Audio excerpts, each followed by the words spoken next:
예, 안녕하세요. 저는 경희대학교 한의과대학 친구과의 이승훈이라고 합니다. 혹시 잘 들리시나요? 네,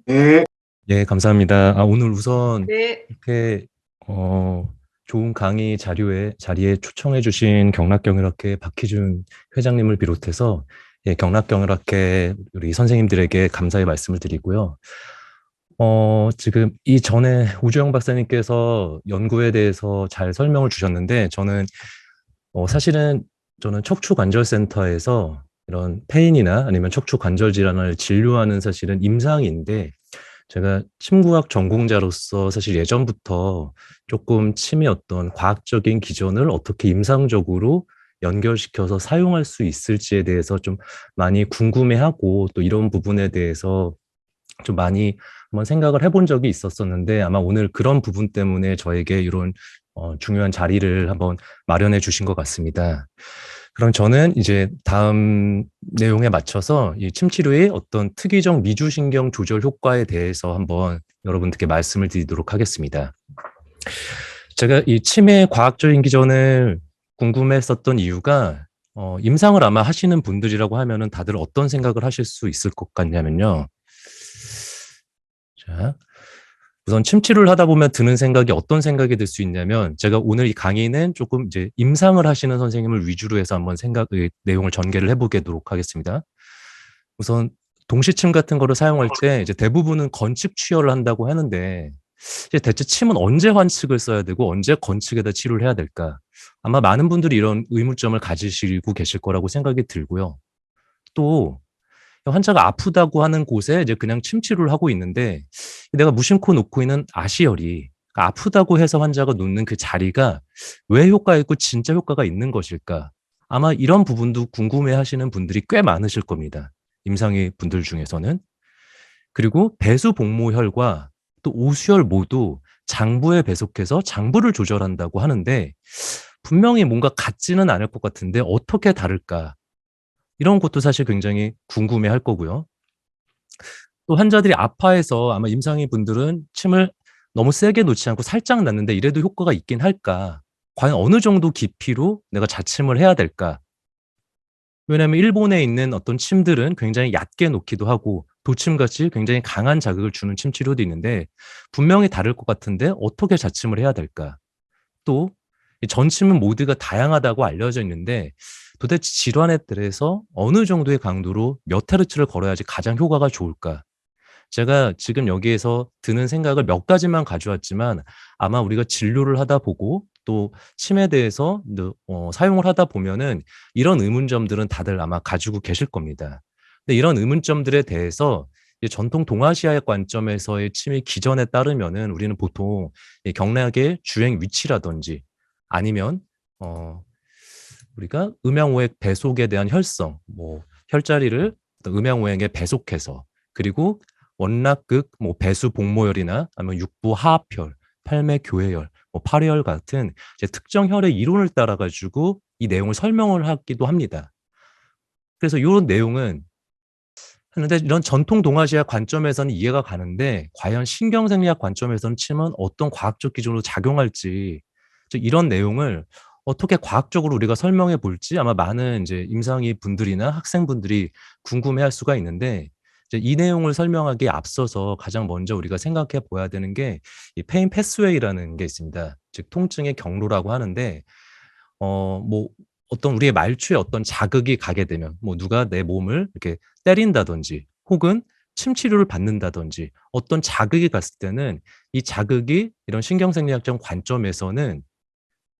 처음에 자극이 가게 되면은 그 리셉터에 작용을 하면서 이 트랜스덕션이라는 이런 전도라는 과정을 통해서 전기신호로 바뀌게 됩니다. 즉 외부의 자극이 어떤 전기신호로 바뀌어서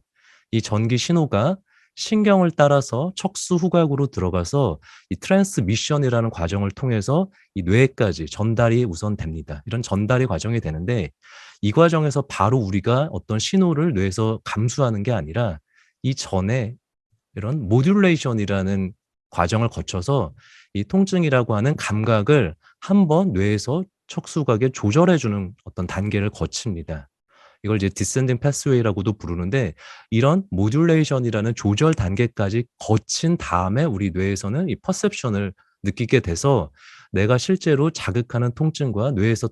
느끼는 통증이 다를 수가 있는데 그럼 이 페인 패스웨이를 제가 왜 침이 과학적 기전을 설명할 때 말씀을 드렸냐면은 침이 가장 효과가 좋다고 알려져 있는 통증 질환에 있어서는 대부분의 통증 약물들이 이런 페인 패스웨이에 따라서 분류가 돼서 사용이 됩니다. 즉 뭐 항상 이렇게 도식화할 수 있는 거는 아니지만 기본적으로 가장 말초에서 트랜스덕션 과정에서 효과를 내는 약물들을 우리는 로컬 이펙트가 있다라고 하고 그리고 트랜스미션에 작용하는 약물이 있고 그걸 이제 뭐 세그멘트 이펙트라고 부를 수도 있고 그다음에 모듈레이션 과정에서 또 이런 퍼셉션 과정에서 각각의 약물들이 작용해서 통증을 억제하고 또 그 기전을 우리가 설명할 수가 있습니다. 이런 관점에서 봤을 때 우리가 이제 치매 과학적 기전을 따져보게 되면은 일단 허리가 어디가 아프게 되면은 침을 놓을 때 처음에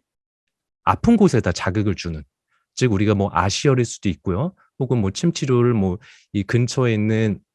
근육이나 혹은 인대 쪽에 바로 직접적인 자극을 하는 이런 로컬 스티뮬레이션을 통해서 나타나는 효과를 우리는 로컬 이펙트라고 구분을 짓고요. 또 이런 직접적인 아픈 부위 말고 먼 부위가 있는데 신경이나 경락을 따라서 침이 효과가 작용하는 거를 우리는 이제 세그멘털 이펙트라고 부릅니다. 뭐 이 자극에 있어서는 우리가 뭐 게이트 컨트롤 시어리처럼 알려져 있는 방법으로서 이 세그멘터 이펙트를 통해서도 통증을 억제할 수가 있고 또 마지막으로 손이나 발에 있는 원위치어를 해서도 이 자극이 처음에 척수 후각을 통해서 뇌로 가서 이 뇌에서 다양한 뉴로트랜스미터를 분비시키면서 전신적으로 이 통증을 억제할 수 있습니다. 즉 우리가 통증을 조절한다고 하는 치매의 과학적인 기전은 이렇게 3단계 정도로 위상을 가지고 분류해서 우리가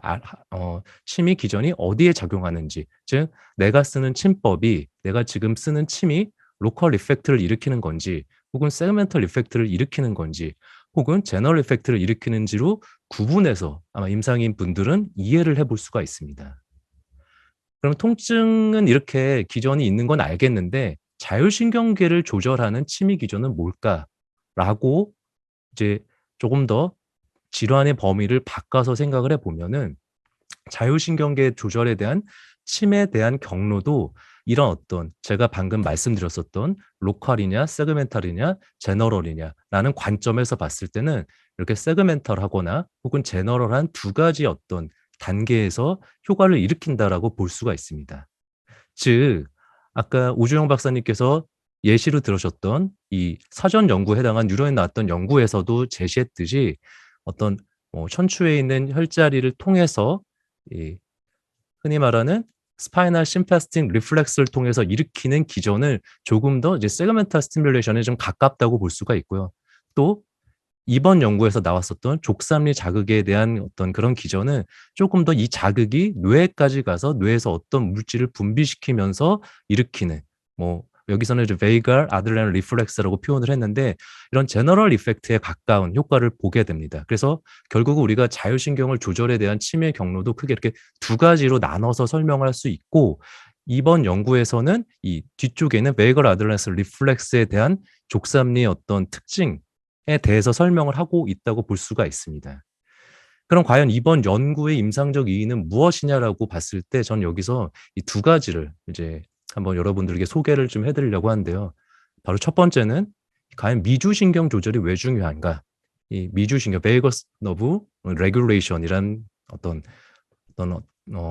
주제와 또 침치료의 특이적 매개 변수라고 제가 이름을 붙였는데 어떤 침 치료를 할 때 침의 어떤 효과나 강도를 조절할 수 있는 그런 매개 변수가 왜 중요한지에 대해서 두 가지에 대한 임상적인 의미를 한번 말씀을 드리도록 하겠습니다.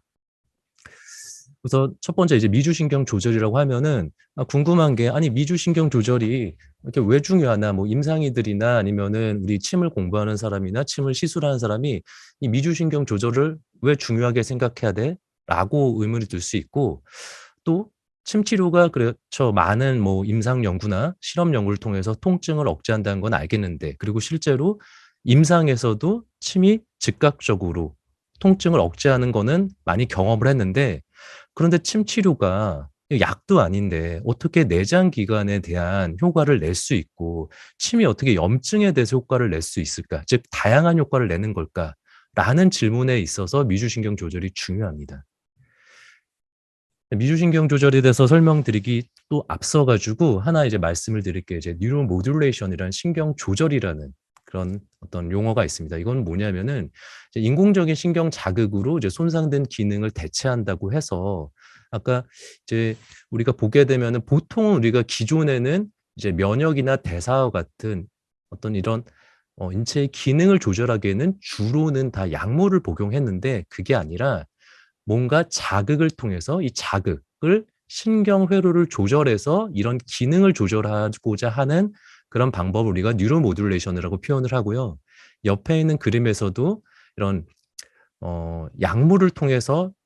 어떤 면역이나 대사의 기능을 조절하는 것이 아니라 이 바이오일렉트로닉한 어떤 외부의 어떤 전기적인 자극을 통해서, 혹은 바이오 서큐트라고 해 가지고 정말 신경에다가 어떤 자극을 주면서, 즉 약물이 아닌 어떤 외부의 자극으로서 신경을 조절하겠다라고 하는 이런 어떤 움직임들이 최근에 많이 늘어나고 있습니다. 즉 그래서 최근에는 이런 내용을 이제 전자약이라는 이름으로써 많이 이제 개발을 하고 있는데, 이 전자약이라고 하면은 아마 들어보신 분도 계시고 또 생소한 분도 계시겠지만, 보통 이제 전자라고 하는 일렉트로닉과 약품이라고 하는 파마슈티컬의 합성으로써, 이게 언제 나온 용어냐면은 제가 옆에 이제 일부러 가져왔는데, GSK라고 하는 이제 굉장히 빅파마죠. 굉장히 큰 제약회사와 구글의 이제 자회사격인 이 베를리라는 어떤 그 회사에서 합작을 해 가지고 만든 이 갈바닉 바이오 일렉트로닉이라는 어떤 전자약 회사에서 처음으로 이제 일렉트로 슈티컬이라는 용어를 쓰면서, 이때부터 굉장히 어 이런 뉴로 모듈레이션에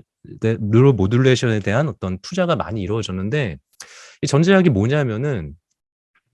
약물 대신에 물리적인 자극, 그게 전기일 수도 있고요. 뭐 전자기파일 수도 있고 빛일 수도 있고 초음파일 수도 있고, 이런 어떤 물리적인 자극을 통해서 뭐 신경세포 조직 등에 이제 영향을 발휘해서 결국은 뭐 신경을 조절해서 대사 기능을 이제 뭔가 바꾸는, 그래서 질병을 이제 진단하거나 혹은 항상성을 회복시켜는 어떤 새로운 의료기기다라고 볼 수가 있습니다.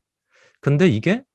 전자약이 어떻게 보면은 침 치료를 좀 과학적으로 활용하는 것과 비슷한데라고 볼 수가 있죠. 왜냐하면 침 치료라는 것 자체가, 뭐 침구 치료라는 게 결국은 외부에서의 뭐 침이라고 하면 물리적인 자극, 뭐 전침이라고 하면은 전기적인 자극, 뜸이라고 하면은 뭐 어떤 열 자극, 약침이라고 하면 화학적 자극, 부항이라고 하면은 어떤 음악, 네가스 프레셔의 자극, 어떤 우리도 자극을 통해서 인체의 항상성을 유지시키는 거기 때문에 굉장히 비슷하다고 볼 수가 있습니다. 그래서 조금 더 얘기를 좀 진행해 보면은, 그럼 전자약은 아까 뉴로 모듈레이션을 일으킨다고 했는데, 그럼 어떤 신경을 자극하냐에 따라서 분류를 할 수가 있어요. 구분을 질 수 있습니다. 우선 첫 번째로는 이제 중추신경계를 자극할 수도 있겠죠. 그리고 중추신경계가 아닌 말초신경계를 자극하는 방법도 있을 거고, 또 이렇게 자극하는 신경뿐만이 아니라 이 자극하는 어떤 위치가 그 기기가 이식해서 자극을 하는지, 혹은 체표해서 비침습적으로 작용하는지에 따라서 이렇게 네 가지로 구분이 되는데, 아마 여러분들이 이 중에서 많이 알고 계신 것들이 많을 겁니다. 뭐 이 DBS 같은 경우는 뭐 파킨슨의 머리 뇌에다가 어떤 전자칩을 이식해 가지고 전기 자극을 주는, 뭐 아마 많이 보셨을 수도 있고요. 뭐 뇌에다가 전기 자극을 이제 주면서 떨리는 손이 즉각적으로 멈추는 것도 아마 뭐 뉴스나 어떤 동영상에서 많이 보셨을 텐데, 이렇게 중추신경을 직접적으로 자극할 수도 있고, 또 비침습적으로 해서 이 트랜스크라니얼하게 마그네틱이나 일렉트리닉을 자극을 줘서 뭔가 우울증이나 강박 장애를 이제 치료하려고 하는 그런 어떤 치료 기술들이 많이 있는데, 이제 최근 들어서는 이 중추신경계를 바로 자극해서 뉴로 모듈레이션을 하는 게 아무래도 조금 더 부작용이나 좀 어려움이 있기 때문에 말초신경계를 자극하려고 하는 전자약을 많이 개발을 하고 있습니다. 그중에 어떤 것들이 있냐면, 이식형에는 이 베이거스 너브 스티뮬레이션이라는 건 VNS라는 게 있고, 또 그것뿐만 아니라 이 TBR 러브를 바로 자극하는 PTNS라는 것도 있고, 이것을 이제 비침습적으로 작용하는 이런 것들이 있는데, 제가 여기서 빨간색으로 베이거스 너브 스티뮬레이션과 관련된 걸 이렇게 표시를 했죠. 즉 전자약에서도 말초신경계를 자극하는 전자약에서도 바로 이 베이거스 너브를 자극해서 다양한 효과를 보려고 지금 현재 많이 시도를 하고 있습니다. 뭐 아까 나왔겠지만 베이거스 너브 같은 경우는 이제 이렇게 다양하게 내장 기관이 연결이 되어 있기 때문에 다양한 효과를 낼 수가 있고요. 근데 이제 기존의 이제 베이거스 너브 스티뮬레이션은 어떤 식으로 이식형을 만들었냐면 이 베이거스 너브가 지나가는 목에 있는 이 부위를 절개해서 이 너브에다가 코일을 감고 그리고 이 박동기를 이 목 아래에다가 이식을 한 상태에서 이제 작용을 했습니다. 그러니까 좀 침습적이죠. 그래서 이렇게 뭐 외부에서 파라미터를 조절하기도 했는데 그럼 이 베이거스 너브 스티뮬레이션이 그러면은 어떤 질환에 쓰냐 했을 때 생각보다 우리가 예상치 않았던 질환인 이 류마티스 아트리티스 즉 아래에 굉장히 많이 연구가 돼서 지금 현재 베이거스 너브를 자극해서 류마티스 관절염에 쓰고 있습니다. 그래서 이런 연구들이 많이 되고 있고 이 베이거스 너브 스티뮬레이션이 이 아래에 작동하는 원리는 우리가 아까 공부했었던 이 족삼리 자극에 의한 그 어떤 기전과 조금 다르게 이건 스프린에 작용을 해서 이 스프라너직 너브를 통해서 이제 뭐 노르에피네린과 뭐 아세틸콜린을 분비하면서 결국엔 이제 전신에 있는 어떤 염증을 조절하는 이제 그 기전으로 연구가 많이 되어 가고 있고요. 또 이런 베이거스 너브를 자극을 해서 이 오베스티를 이제 어떤 좀 식욕을 억제하는 그런 부분도 이제 많이 연구가 됐는데 이건 아마 2015년에 이제 고도 비만 치료용으로 FDA에서 승인한 어떤 이런 엔테로메딕이라는 어떤 기계인데요. 이 기계가 아마 그 미주신경을 차단해서 포만감을 높이고 이제 식욕을 억제하는 기전으로 이제 사용을 하려고 승인을 받았었습니다. 그런데 이제 요런 치료 같은 게 굉장히 사실 침습적이고 사용하기 어렵다 보니까 아마 이 오베스티에 사용하는 이 기계도 최근에는 아마 거의 사용을 하지 않고 있고요. 그래서 최근에는 어떤 거를 좀 많이 사용하려고 하나 보냐면 트랜스쿠타니우스하게 베이거스 너브를 스티뮬레이션 할 수 있는 그런 기기들이 많이 개발이 되고 있습니다. 즉 체표에서 뭔가를 막 이식하지 않고도 체표에서 가볍게 자극을 해서 할 수 있는 지금 옆에 나와 있는 이 감마코어라는 기계는 이 베이거스 너브를 이제 이렇게 접촉을 해 가지고 자극을 하는 건데 이제 이 회사에서는 굉장히 다양한 형태의 뭐 두통 뭐 제일 먼저 했었던 게 막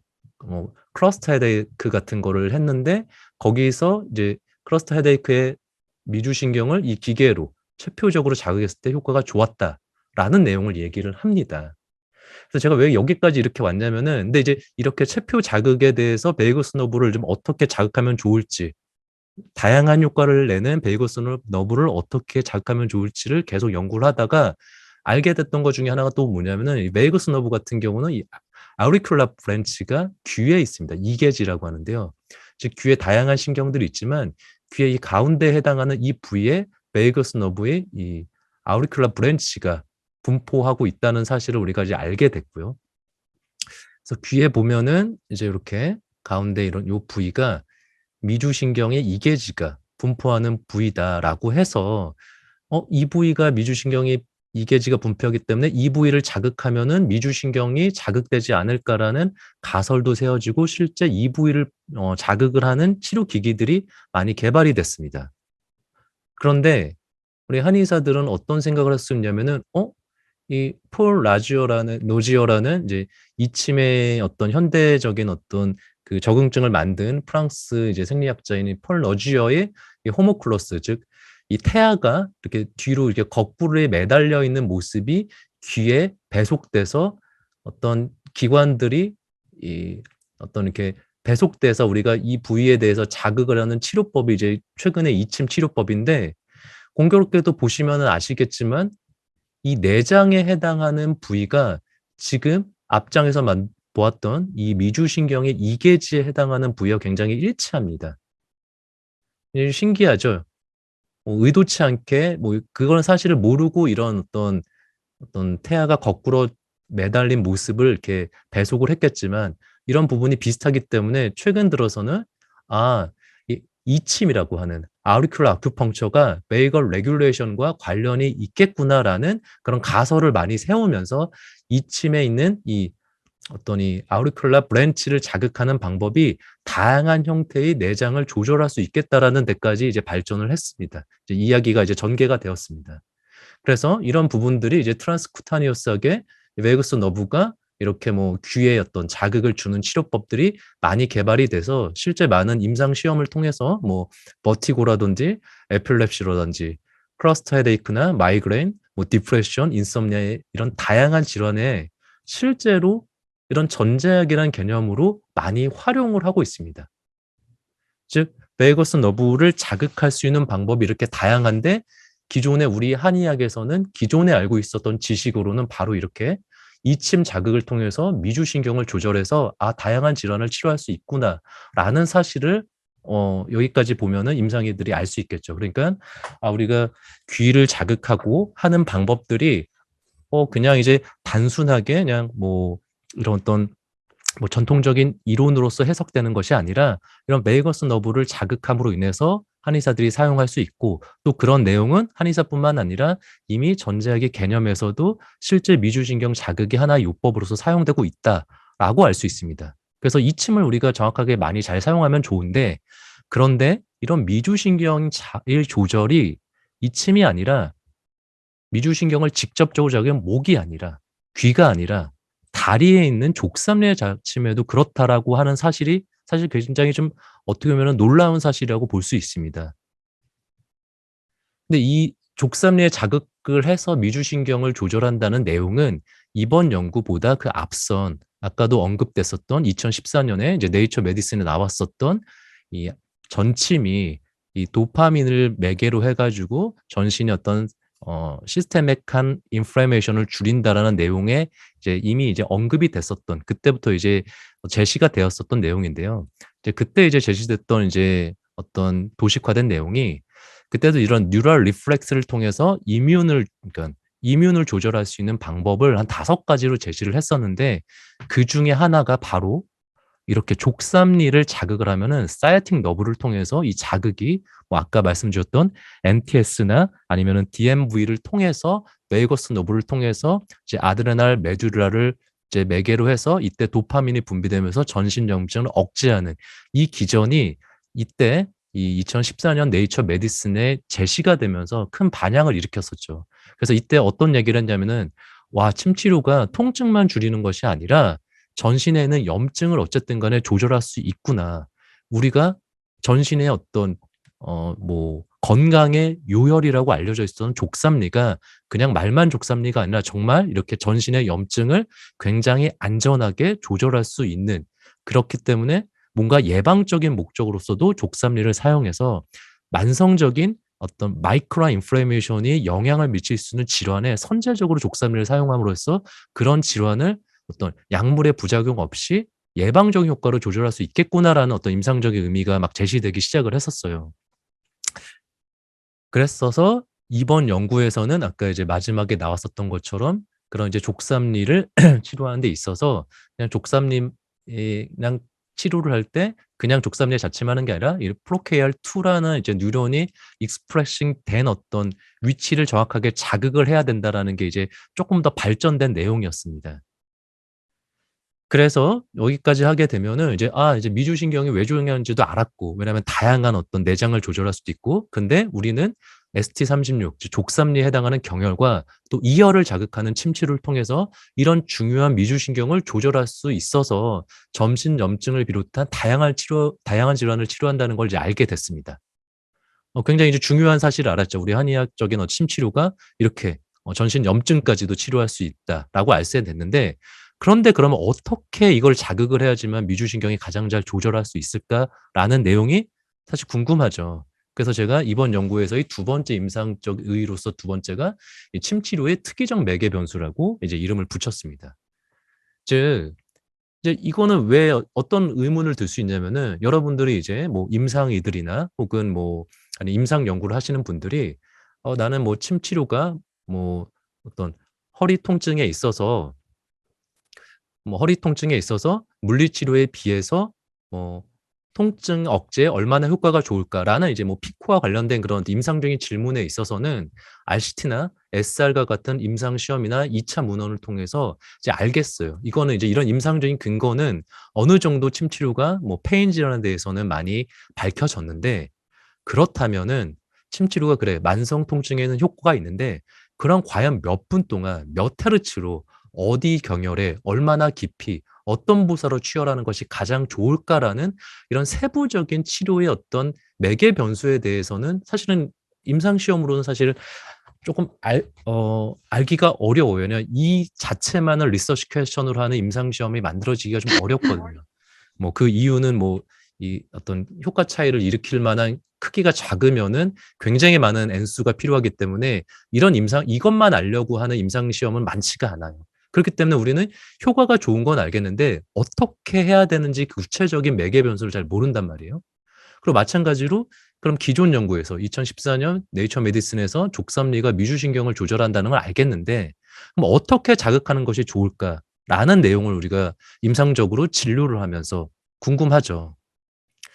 그 이제 침 치료라고 보면은 이제 보통 이제 침 치료는 이제 이건 제가 이제 항상 이제 강의할 때마다 쓰는 내용인데 우리 침 치료라고 하면은 이제 전통 동아시아의학적인 관점과 어떤 이제 웨스턴 메디컬 어프로치라는 관점 두 가지가 모두 우리는 이해를 하고 있어야지만 침 치료를 온전하게 이해를 하는 건데 그럼 이 침 치료의 효과라고 한다면은 이렇게 스페시픽한 효과와 non 스페시픽한 효과, 즉 특이적 효과, 즉 정말 침 치료를 내가 정확한 위치에 정확한 자극을 잘 줘서 나오는 특이적 효과인 스페셜 이펙트와 그게 아니라 뭐 침을 맞는 어떤 그런 상황적인 플라세보나 어떤 환경적인 내용 때문에 얻게 되는 어떤 non 스페시픽한 비특이적 효과가 합쳐져서 이제 침 치료 효과가 나오는데 이 스페셜 이펙트라고 하면은 이제 크게 보면은 두 가지 요소가 스페셜 이펙트를 구성을 한다고 볼 수가 있습니다. 즉 첫 번째로는 니들링한 컴포넌트. 즉 내가 침을 어떻게 자극하느냐. 즉 침을 뭐 침을 그냥 단자로 놓느냐 아니면 침을 놓고 전기 자극을 몇 헤르츠 하느냐 아니면은 나는 그냥 침 치료를 한 다음에 거기다 진동 자극을 주냐. 어떤 니들링한 어떤 스티뮬레이션과 관련된 컴포넌트와 포인트한 컴포넌트. 나는 경혈에다 놓느냐 혹은 족삼리에 놓느냐 뭐 수삼리에 놓느냐 아니면 경혈보다 좀 다른 데 놓느냐라는 포인트가 가지고 있는 컴포넌트 이 두 가지가 합쳐져서 침의 스페셜 이펙트를 구성을 하고요. 그다음에 이제 논 스페셜 이펙트는 이제 컨텍슈얼 팩터라고 해가지고 뭐 아까 말씀드렸던 뭐 다양하죠. 의사의 용모부터 시작해서 의사와 환자의 어떤 감정, 뭐 대화, 뭐 촉진 이런 여러 가지 이제 비특이적 효과를 구성한다고 하는데 이제 우리가 이제 알고 싶은 건 이거죠. 우선 이 연구에서 알고 싶은 건 이거죠. 스페셜 이펙트에 관련된 이런 특이적 효과를 구성하는 매개체가 뭔가.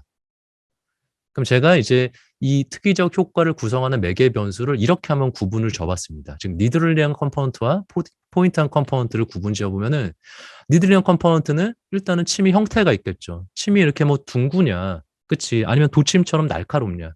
아니면 스티뮬레이션도 그냥 메카니컬한 그냥 단자법을 썼느냐, 아니면 전기자극을 주는 일렉트릭하는 걸 줬느냐, 아까 말씀드렸던 뭐 약침 같은 화학적인 자극을 줬느냐, 혹은 뜸 같은 서멀한 자극을 줬느냐, 그리고 전침이라고 한다면 전침의 프리퀀시, 뭐 펄스 듀레이션, 뭐 커런트, 뭐 폴라리티, 또 그거 말고도 침을 놨을 때 침만 놓는 게 아니라 어떤 침의 뭐 어떤 기전을 좀 배가시킬 수 있는 뭐 통증이라고 한다면은 뭐 카페인 같은 게 조금 더 침의 어떤 국소적인 기전의 조절을 좀 할 수 있겠죠. 뭐 이런 어떤 상호작용을 일으킬 수 있는 어떤 물질을 같이 줬느냐. 혹은 유침 시간도 그냥 단자만 했느냐, 한 5분 이내로 했느냐, 15분 이상을 줘야 되느냐. 이런 것도 다 사실 어떻게 보면은 니들링한 컴포넌트에 해당하는 매개 변수고요. 포인트한 컴포넌트는 혈자리 종류에 따라 다르겠죠. 그냥 아픈 아시혈이냐, 아니면 정말 족삼리나 혹은 뭐 합곡과 같은 전통 경혈이냐, 혹은 우리가 아는 트리거 포인트에 해당하는 MTRPS냐. 혈자리 종류에서도 뭔가 매개 변수가 다르다고 볼 수 있고 또 위치에 따라도 다를 수 있겠죠. 즉 손발에 있는 혈자리랑 그리고 뭔가 좀 두꺼운 그런 근육층에 있는 뭐 견정이나 환도에 있는 혈자리나 혹은 뭔가 텐던이 많은 엘보나 리스트나 니와 같은 데는 자리냐 혹은 배수 복모혈이냐 뭔가 이런 위치에 따라서도 뭔가 특이적 효과를 다르게 나타날 수 있는 매개 변수라고 볼 수도 있고 뭐 깊게 놓느냐 얕게 놓느냐 이것도 마찬가지일 수도 있고요. 그럼 어쨌든 이런 다양한 매개 변수를 가지고 있는데 대표적으로 제가 한 두 개만 한번 설명을 드리려고 하는데 이 대표적인 치매 매개 변수에 따른 이제 효능 차이를 주파수로 따져 봤을 때 그 전치매 이제 헤르츠로 봤을 때 이 만성 통증과 만성 간지럼이 조금 다르게 우리가 적용을 해 볼 수가 있어요. 그래서 똑같이 침 치료를 하더라도 만성 통증과 같은 경우는 이제 이거는 이제 베이징 대학교에 있는 이제 한지승 박사가 이제 교수가 했었던 베이징 스터디에 대한 내용이긴 한데, 전침을 걸 때는 보통 이제 이런 2헤르츠 같은 저빈도의 전침과 100헤르츠와 같은 고빈도의 전침을 믹스해서 같이 쓰라고 여기 이 어떤 랩에서는 그 주장을 해요. 왜냐면은 같이 써야지만 다른 형태의 오피오이드 펩타이드인 뭐 이제 흔히 말하는 뭐 베타엔돌핀이나 혹은 다이놀핀이 분비돼서 이 두 가지가 뭐 2헤르츠, 100헤르츠를 번갈아 줘야지만 다양한 종류의 통증을 억제하는 이런 다양한 오피오이드 펩티드가 분비되고, 또 이게 번갈아 가면서 줘야지만 한 자극만 줬을 때 물질이 분비되면서 똑같은 자극이 되면서 아답테이션 되면서, 즉 적응이 되면서 그 물질이 점점 덜 분비가 되는 적응을 방지할 수 있다라고 해서 임상적으로 사용할 때는 이 만성 통증 질환에서는 이 그룹에서는 2헤르츠나 뭐 100헤르츠, 120헤르츠를 댄스 디스퍼스 모드라고 해서 우리는 뭐 소밀파라고 하죠. 번갈아 가면서 주라고 합니다. 그래서 아마 많은 임상의들이 많은 임상 연구에서 만성 통증에 있어서는 이렇게 저빈도와 고빈도를 믹스해서 주는 이런 어떤 치료를 하는데, 이게 많이 있는데, 근데 반대로 이제 만성 간지럼증 같은 경우는 어 아까 말씀드렸던 이제 사실 페인과 이칭은 굉장히 한 끗 차이로 좀 다르긴 하지만, 이 크로닉 상태가 되게 되면은 보통 이 베타 엔돌핀이 작용하는 뮤 오피오이드 리셉터를 자극하게 되면은 이칭, 그 간지럼이 더 늘어나고요. 반대로 이 카파 오피오이드 리셉터를 좀 자극하는 어떤 그런 자극을 줬을 때는 이제 간지럼이 좀 억제된다고 알려져 있어서, 그래서 만성적으로 간지럼을 많이 가지고 있는 사람들은 이 베타엔돌핀 같은 오피오이드를 쓰게 되면 간지럼이 더 크게 되는 문제가 생겨요. 그렇기 때문에 만성 간지럼증이 있는 환자에게 너무 저빈도 자극을 많이 줘서 이 베타엔돌핀 같은 게 분비되면 간지럼이 좀 더 커질 수 있는 가능성이 크기 때문에, 이런 만성 간지럼증과 같은 이제 아토피 피부염 같은 어떤 증상이 있을 때는 뭐 이런 기전에 의해서는 고빈도 전침을 쓰라라고 이제 알려져 있고, 실제 많은 연구에서 고빈도 전침을 쓰고 있거든요. 이와 같이 주파수라는 매개 변수에 따라서도 우리가 다른 질환에서 쓸 수 있죠. 그리고 하나만 제가 더 예를 들면은 이제 위치에 따른 자극 수용기라고 해 가지고, 우리가 침을 자극을 하게 되면은 어쨌든 침 치료가 피부에 자극을 주게 되면 뭐 전통적인 의미에서는 뭐 경혈이나 경락을 자극하는 거지만, 어떤 이런 신경생리학적인 신경해부학적 관점에서 봤을 때는 뭐 프리너브 엔딩이나 혹은 뭐 멀케셀, 뭐 메이지너 소체, 루피니 소체 이런 어떤 이런 엔캡슐된 어떤 리셉터를 자극할 수도 있고요. 아니면 머스 스핀들을 자극할 수도 있고요. 또 뭐 그게 어떤 피부층에 있는 뭐 시스텍타일한 어떤 그 층에 따라서 깊이에 따라서도 뭐 굉장히 피부층에만 자극을 하면은 뭐 시스텍타일한 어떤 너브를 자극할 수도 있고, 뭐 결합 조직에 있는 엔캡슐된 어떤 그런 너브를 자극할 수도 있고, 조금 더 깊이 자극하거나 하면은 뭐 A 델타 파이버나 뭐 C 파이버를 자극할 수도 있고, 이렇게 뭔가 위치에 따라서 내가 자극할 수 있는 게 다르거든요. 그래서 이제 제가 가지고 온 이 사진을 보면은 분명히 여기 있는 합곡과 여기 있는 견정과 여기는 독비가 우리는 다 같은 경혈이라고 보지만, 무언가 이런 경혈 아래에 우리가 자극하는 그런 어떤 조직은 다른 형태를 가지고 있기 때문에 다르게 작용하지 않을까라고 우리가 생각을 해볼 수가 있어요. 아마 아까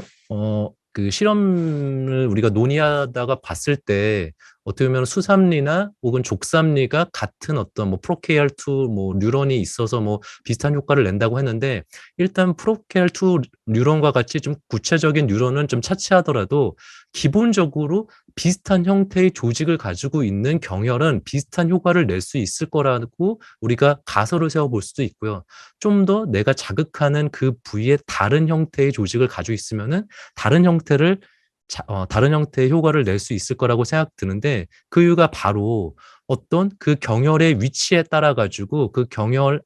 바로 아래 분포하고 있는 수용기들이 다르다고 볼 수가 있거든요. 그렇기 때문에 뭐 오수열이나 뭐 합곡 같은 이런 뭐 손발에 있는 우리가 흔히 말하는 진호행에 해당하는 그런 혈자리들에는 상대적으로 아마도 이런 엔캡슐된 쿠타니우스 리셉터들, 뭐 아까 얘기했던 멀케살이라든지 뭐 이런 것들이 훨씬 더 많을 거고, 프리 너브 엔딩도 좀 더 많이 분포할 텐데, 뭔가 근육이 두껍고 뭔가 이렇게 좀 근육층이 많은 환도나 견종 같은 혈자리에는 이런 어떤 리셉터들보다는 머슬 파이버나 뭐 에고 리셉터 같은 머슬 스핀들이 굉장히 많은 그런 리셉터들이 많을 가능성이 크고, 또 마찬가지로 독비라든지 뭐 대릉같이 뭔가 손목, 발목, 뭐 무릎, 그리고 팔꿈치 이런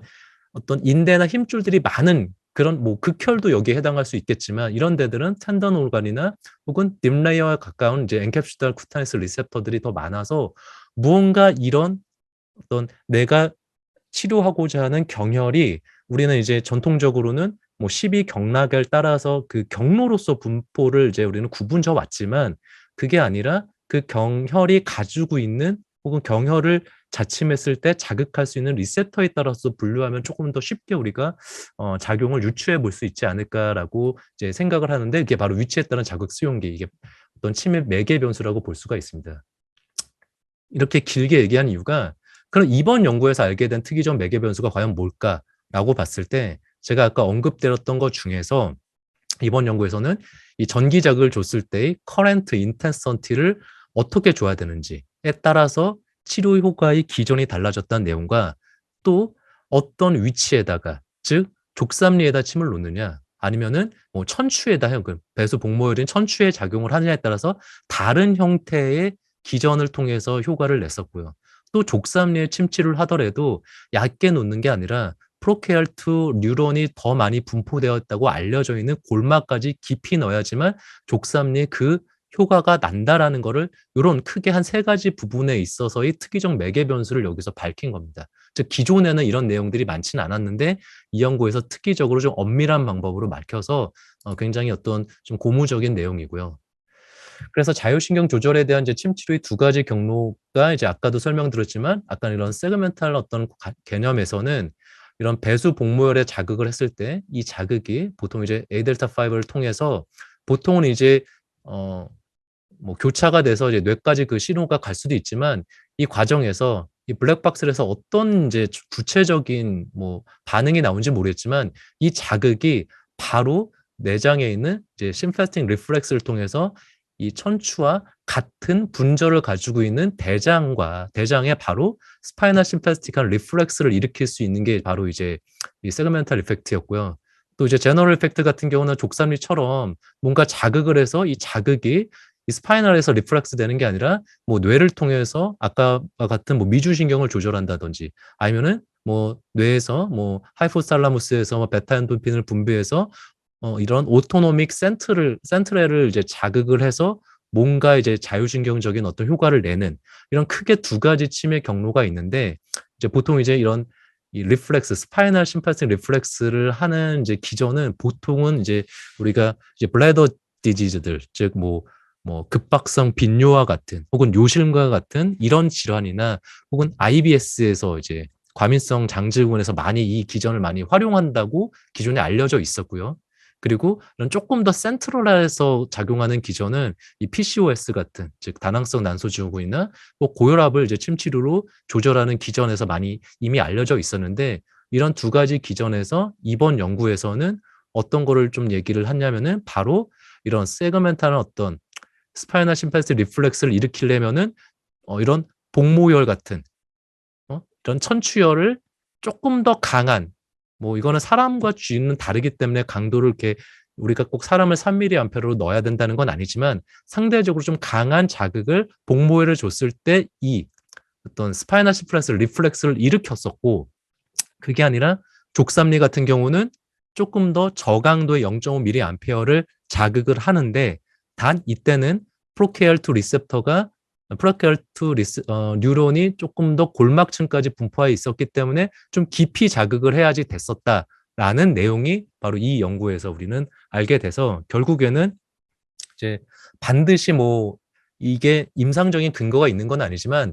지금까지 어떤 과학적인 기전을 가지고 파라미터를 우리가 사용한다면은, 다음에 내가 연구를 하거나 혹은 환자한테 굳이 내가 다양한 어떤 파라미터들 중에서 임상적으로 선택을 한다면, 내가 이 세그멘탈 이펙트를 통한 스파이널 심패틱 리플렉스를 일으키고 싶으면은 배수 복모혈에다 좀 하이 인텐시티를 가지고 10에서 한 20Hz를 주는 게 적절하다고 볼 수가 있고요. 그게 아니라 내가 조금 더 뭔가 자율신경계의 어떤 센트럴에서 작용하는 방식으로 작용을 하고 싶다면은, 배수복묘혈이 아니라 주요 경혈이죠. 그러니까 여기서는 족삼리나 뭐 수삼리를 얘기했지만 뭐 다른 혈자리가 이 기전을 일으킬 수도 있어요. 주요 경혈에다가 조금 더 로우 인텐서티를 주되 조금 깊은 자극을 주고 물론 이 연구에서는 10에서 20회를 넣지만 보통 이제 다른 연구에서는 저빈도 자극도 이 기전을 일으킨다고 해서 저빈도나 혹은 10에서 20Hz의 전침 자극이 좀 더 적절하지 않나라고 이제 우리가 생각해 볼 수가 있습니다. 그래서 여러분들이 만약에 그런 파라미터를 선택한다면은 이런 내용을 고려해 볼 수 있다라고 볼 수 있고요. 이제 마지막으로 제가 이제 하나 이제 제안을 드리면은 이제 친구학의 대표적인 경혈이 족삼리죠. 뭐 족삼리는 뭐 이렇게 뭐 통조경락, 조화기혈이라고 해서 모든 병이 요요로 쓰여서 뭐 성인병 예방, 피로회복, 면역력 증강처럼 웬만한 질환에 다 쓸 수 있고 족삼리에 뜸을 떠서 뭐 장수도 우리 많이 했었고요. 또 그 외에 소화기계 질환도 치료했고 통증 질환도 치료했는데 통증 질환은 이제 각종 뭐 신경통이라든지 뭐 슬관절이나 족관절 통증도 치료한다고 이게 이제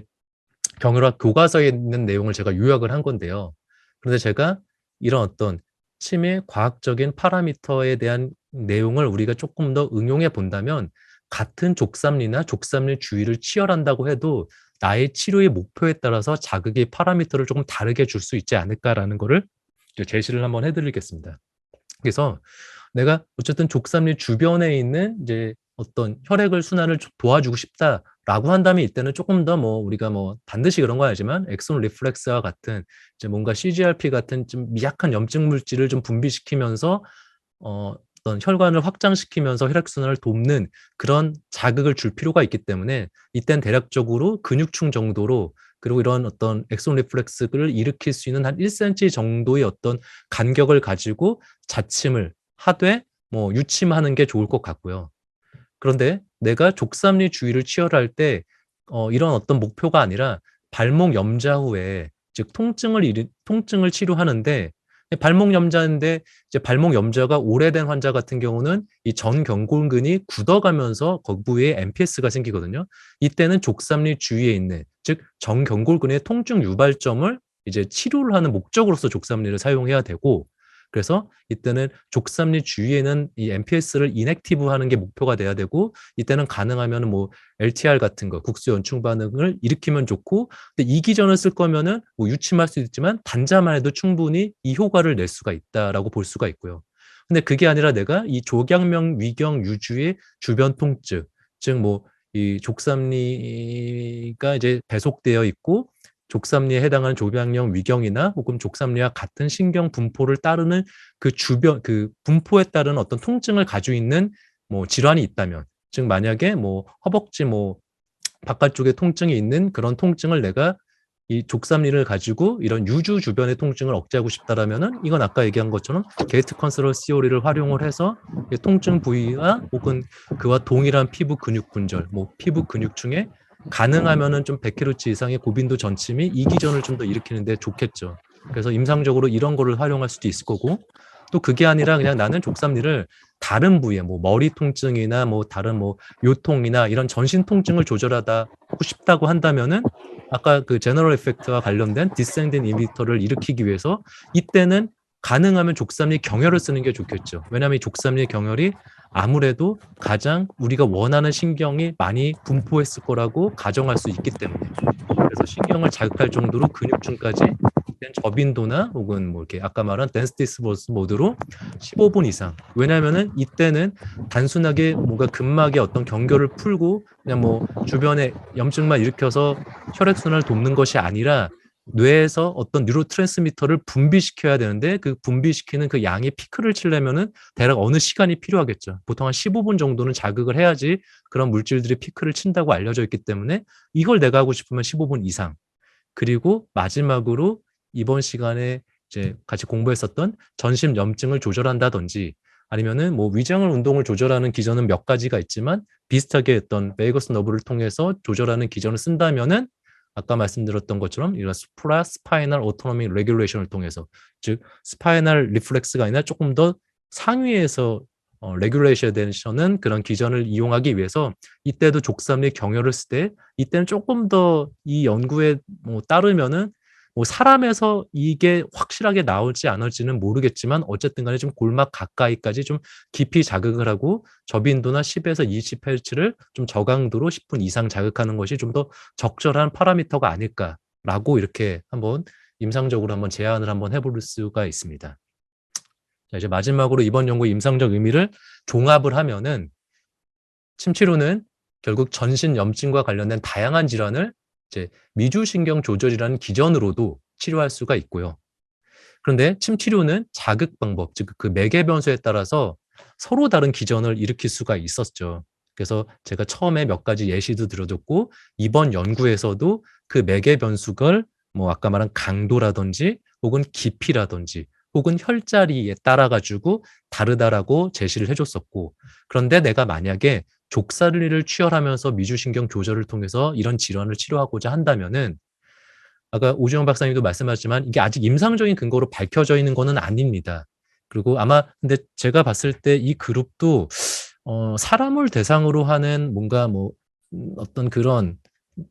연구를 좀 향후 계획하고 있지 않을까라고 추측은 해요. 왜냐면은 예전에 2010년 네이처 뉴로사이언스의 그 아데노신 A1 리셉터를 매개로 한 통증 기전 연구도 그 연구가 나오고 바로 그 연구는 아마 쥐를 통해서 했는데 바로 다음에 사람에서 그 그 관계를 통해서 하는 그 연구를 내더라고요. 그러면서 이제 사람에서도 재현이 된다는 거를 이제 입증을 했는데 이 연구도 이제 아마 향후 이제 조금 더 사람을 통해서 정말로 깊이 자극을 해야 되는지 혹은 사람에서도 정말 프로케이알2 리셉 뉴런이 중요한지 이런 어떤 내용들이 밝혀질 것 같지만 어쨌든 아직은 그만큼의 어떤 임상적인 근거가 있는 게 아니라는 점을 고려하면서 그래도 근육층 이상의 깊이에 저강도의 10Hz로 자극해 볼 수 있다 정도를 이제 생각해 보고 이제 임상 진료를 하거나 생각을 해 보시거나 혹은 다른 이제 연구를 계획하시면은 어떨까 생각이 듭니다. 이제 이로써 이제 제 발표를 마치도록 하겠습니다. 감사합니다.